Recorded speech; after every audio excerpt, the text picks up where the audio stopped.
Hey everybody, it's Megan here. I'm here to talk about our next craft for coming up in December. It's our Let It Snow little wooden sign. And I just love these. I think they're so cute. So I love the way it came out, and I hope you're excited to make this with me. And I'll go ahead and show you how to do it.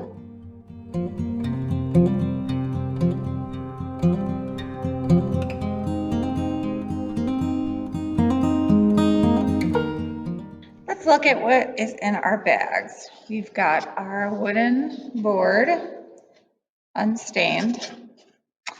We've got our foam brush, some twine to wrap around. We've got our stencil, which should be all ready to go for you. And then we've got some chalk paint and some brown paint.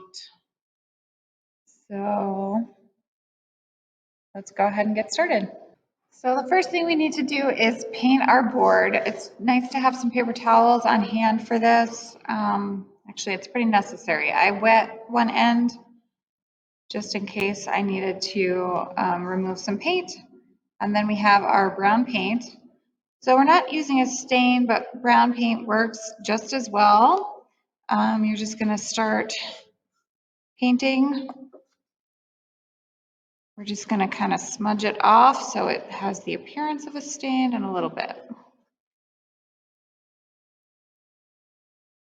So once you have the whole front side painted, definitely you need to do this before it dries. That's very important. Just wipe this board with your, I'm using the wet side of my paper towel.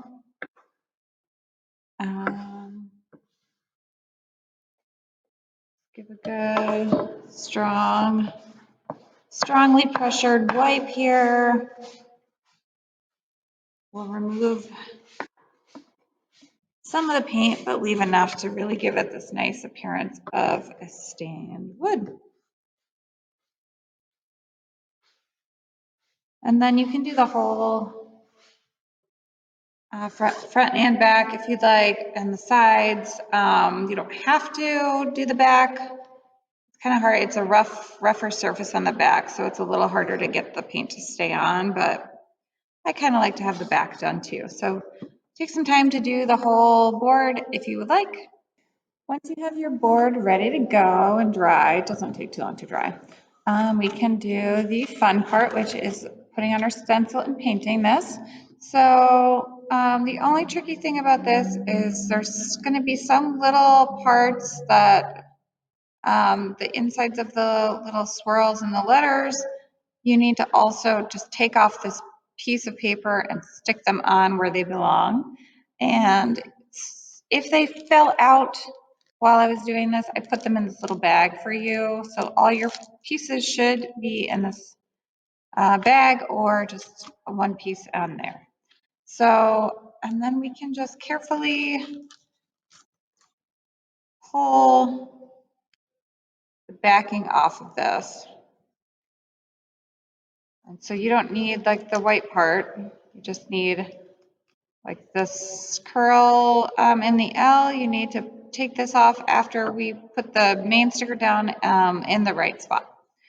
So just make sure, and you can put your snowflakes wherever you want. So if you have one that's got the snowflakes in as right next to the letters, you can just cut those out and place them wherever you want on your board.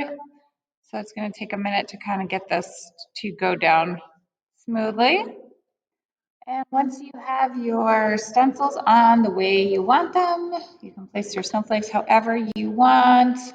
I did just leave some room at the top here to put our twine around the top, so we didn't want that blocking something behind it.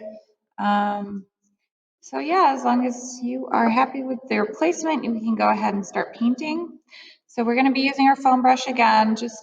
I hope you washed it from the brown paint. So it's ready to go for the white paint, and we're just going to do, we don't want our lettering to bleed a lot, so we're going to do a dabbing motion with our sponge brush. So just kind of dab like that all around the letters and the snowflakes as gently as you can. Once your paint is dry, we can remove the stickers.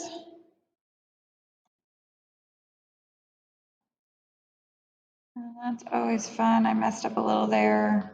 I got white outside the lines, but I can fix that with the brown paint. Just go over it again and dab again.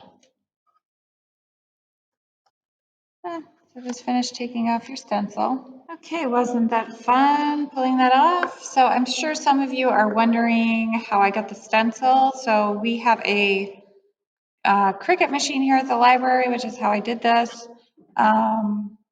And just as a side note, we do have the Library of Things, which is a new collection of things to borrow, and we should be getting a Cricut soon for you folks to borrow, so you can try out something like this on your own. So just thought I'd mention that. And last but not least, we're just going to wrap our little jute tie string around the tops to give it a little extra something. And I like to have the I kind of like to have the knot right in the front.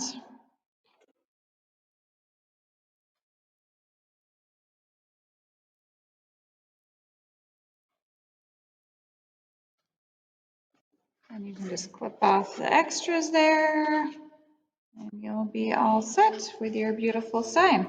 So that's it for our project. I hope you had a good time making the Let It Snow wooden sign, and thanks for joining, and we will see you next time. Happy holidays. Thank you. Bye.